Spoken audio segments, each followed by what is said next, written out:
Nandito tayo sa studio ng kanyang future daughter-in-law. O, di ba? Yes. Kine-claim na natin yan. Oo naman. Dahil doon din naman papunta yan. Doon din naman. At lahat naman yun din ang inaasahan. At saka sana dapat yun na yung maging will talaga ni God. Feeling naman. Inutusan si God. God, dapat yun na yung maging will mo. Kasi ikaw din naman, di ba?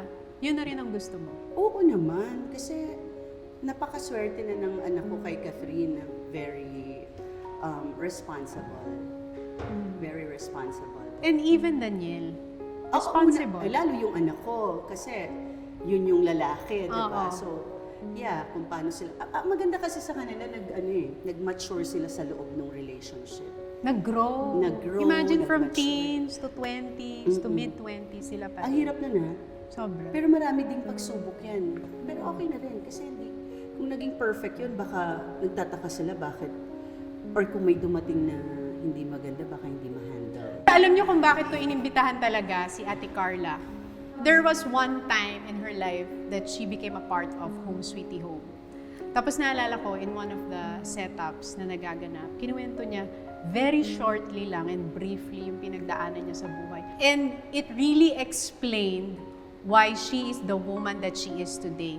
Kung makikita niyo si Ate Carla na parang she has a strong personality, tough exterior, kasi nga she has to be that way dahil dun sa mga experiences niya growing up. It started in Tacloban dahil dun siya pinanganak, di ba?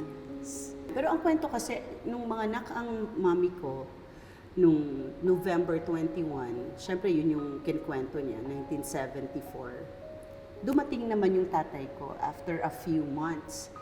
Pero kasi sinabi na ng lolo ko na wala kang anak, na matay si Carla nung... When my lolo said na hindi nabuhay yung anak mo, umalis yung tatay ko na all his life, wala siyang anak. Akala niya, wala Patay siyang ako, anak. oo. Alam ng mami mo yun, na sinabi ng lolo mo yun sa dati? Yes, naririnig niya eh. Kaya talagang batang kalye ako, talagang antigas ko para din akong lalaki. Dahil puro pinunan yun ng mga tsuhin ko, diba? Ng mga pinsan-pinsan ni Mama. Kaya ka nakarating ng Manila dahil sa tito mo, Kay di ba? Uncle Roland. Oo. Yes, dinala ka niya sa Manila, tapos parang pinasok ka niya dun sa bahay na pinagtatrabahuhan niya. Oo. Actually, pangako niya yun na dapat dito ako sa Manila mag-high school. So, right after graduation, syempre, 12 na ako, so talagang malinaw na sa alaala ko lahat, diba? Pa rin hanggang ngayon, na narinig ko sila ni Mama nag-uusap na hindi niya muna ako madadala. Pero na-announce ko na sa mga kaklase ko, diba? Dahil talagang nakafocus akong mag-artista.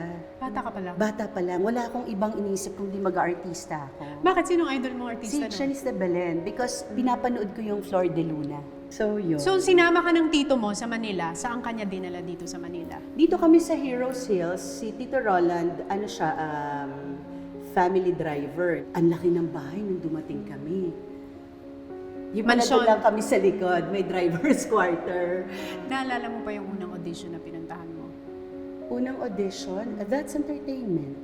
Pumunta ako ng Better Days, as ni-live ko.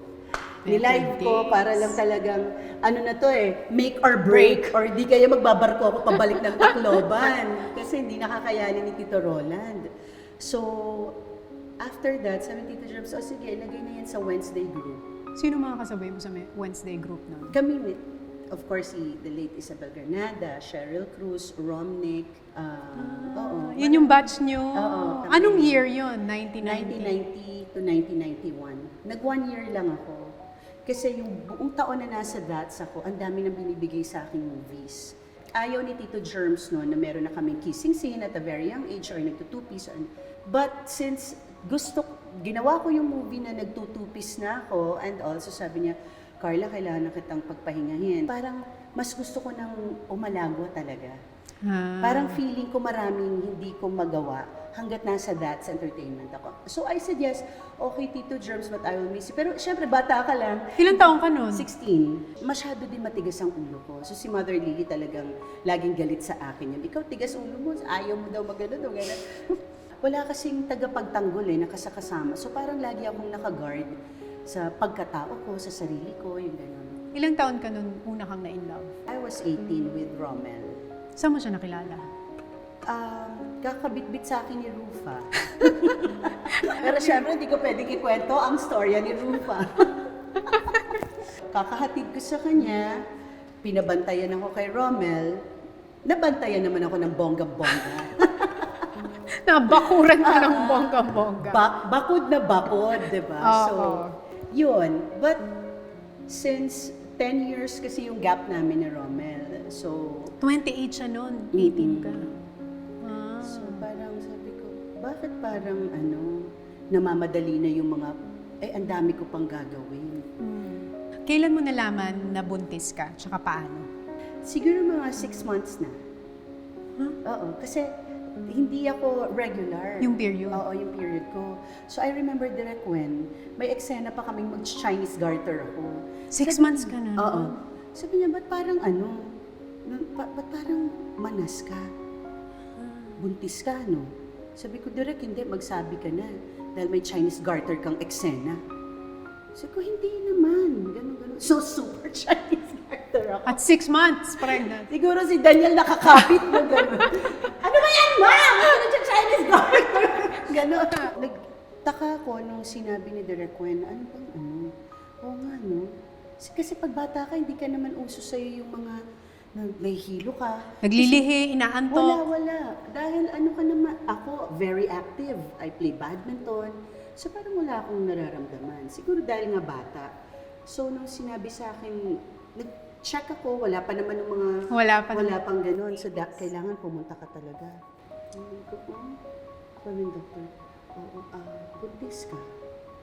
Sigbilang ako, sandali na lang to. Okay, ang saya-saya ko. Hindi nga. Ang saya-saya ko. Hindi kayo Tinawagan ko parang si Rufa. umiiyak. Hindi ako. Meron akong pag-aalala, pero mas na-imagine ko yung itsura eh. Anong inisip mo noon nung nalaman mo? At 19 years old, Carla is pregnant. Nagde-drive ako dyan sa may Mandaluyong. Siyempre parang, actually ang hirap explain yung feeling kasi para akong nakalutang. Parang umiikot, parang tsubibo yung utak. Hindi naka-stable eh. So, nag-park muna ako sandali. Iisip akong ganyan. Pagtingin kong ganyan, nakita ko yung malaking-malaking na hanggang ngayon nandiyan dyan pa, billboard, ni Jesus Christ na may hawak na baby. Grabe yung hinga ko eh, talaga. Alam mo yung para akong na-relieve. Tapos dire-diretso pag uwi sa bahay, sinabi ko kay mama, ang galing nga ni mama eh, ganun din yung sinabi. O sandali lang yan. Makakabalik ka kagad sa trabaho. Talaga? Kailan mo sinabi sa daddy ni Daniel? Right after, sinabi ko kay Rommel. Anong reaction Pero niya? okay naman. Parang happy reaction yun. Pero at that time, Kamusta yung relationship hindi na niyo? kami masyadong nagkikita. Kasi medyo magulo na yung mundo nila. Ayoko nang sumali dun sa magulong mundo na yun. Dahil hindi ako para doon. Kaya nung nakikita ko na parang wala nang mangyayari sa akin dito, Ikaw na yung... ako na yung humiwalay. So nung sinabi ko sa kanya, alam mo, ilang linggo pa lang, nakulong na siya. Nakulong na siya. So, Kaya nanganak nakakawala ka, siya. sinong kasama mo sa ospital? Kami lang ni Doc. Oo. Pero may sinare ka sa akin, sabi mo, nung unang-una mong hinawakan si Daniel, may sinabi ka kay Daniel. Yes. May bintana. So, nandun yung sunlight. So, pag ganun ko, tinititig-titigan ko. Tapos sabi ko kay Do, meron akong superstar. Ba't mo sinabi yun? Nakita ko. Naramdaman ko. Talaga? Alam mo yung parang, may ganun mga angel. May hallelujah? Yeah. Talaga. Ang galing, no? So, syempre sabi ni Do, parang naloloka ka na. Uy, ano ka ba? Pero kasi si Do ang talagang naniniwala sa mga sinasabi ko. Dahil nung araw pa nung magkakilala kami, lahat ng sinasabi ko nangyayari. Nung sinabi ko, magiging artista ako, doon pupunta tayo sa Manila. Magiging ganito, ganyan, ganyan. So, nangyayari. So, naniniwala siya. Pero syempre, dahil kaibigan ko siya, napagkakamalan niya akong may krung-krung, diba? Pero ang galing, kasi alam mo, dito mo mapapatunayan, powerful talaga yung mga words na sinasabi ng bibig mo. Kasi doon talaga papunta yung buhay mo. Pero, nung dineclare mo na magiging superstar si Daniel, hindi naging ganun kadali, di ba? Yung journey. Hindi. Kasi hindi naman magiging masarap yun kung ganun kadali yun eh. So, ginapang talaga. I was really tested. Hindi lang yung panganganak, pati yung sa pang-araw-araw, saan ka kukuha. Katulad nung naputulan ka ng kuryente. Tapos may time na nalaman ko yung story na pinapaypayan mo siya, yung magkakapatid, tapos ginising mo siya, siya na yung magpapaypay. Tapos nung tapos na siyang magpaypay, parang nakita mo na bago siya matulog, umiiyak siya. Narinig ko umikbi. Hindi mo na siya tinanong. Siyempre, magpapaypay ako pag sa gabi matutulog na, diba kay Carmela tsaka kay Maggie. Si JC nasa daddy niya noon. So, nangawit ako. Sabi ko, anak, ikaw naman, so nagpapaypay. Siguro, Anong oras madaling yun, tingin mo? Mag-alas 12 na. Kasi pag madaling araw, ano naman na eh, malamig na eh. So, hindi na kailangan ng paypay. Okay. So, nung si Carmela, Maggie, tas si DJ, pagkatapos niya magpaypay, tumalik, gumano na siya, pero narinig ko humikbi. Ba't siya umiiyak?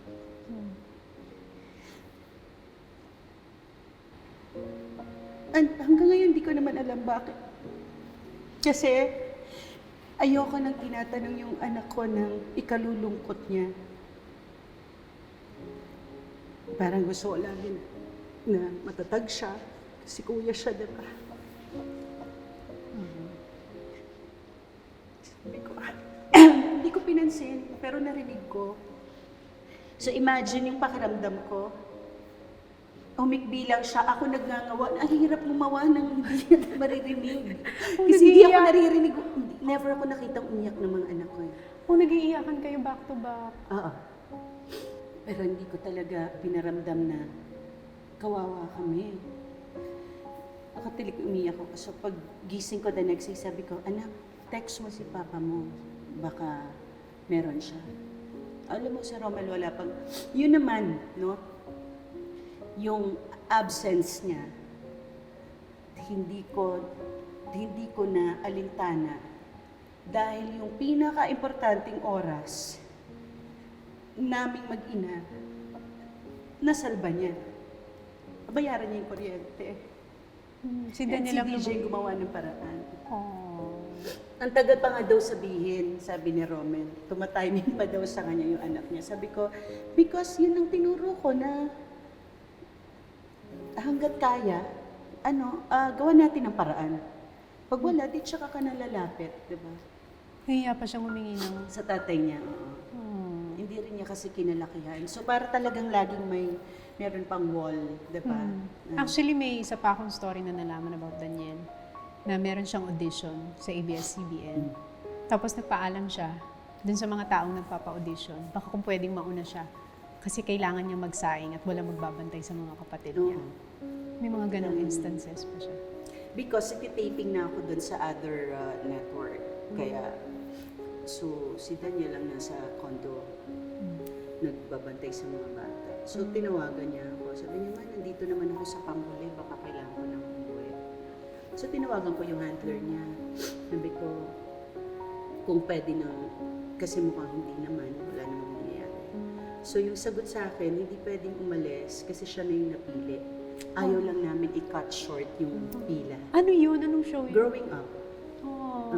And si Catherine ang nagsabi, sa tingin mo sino sa magiging ano mo dyan sa pila na yan?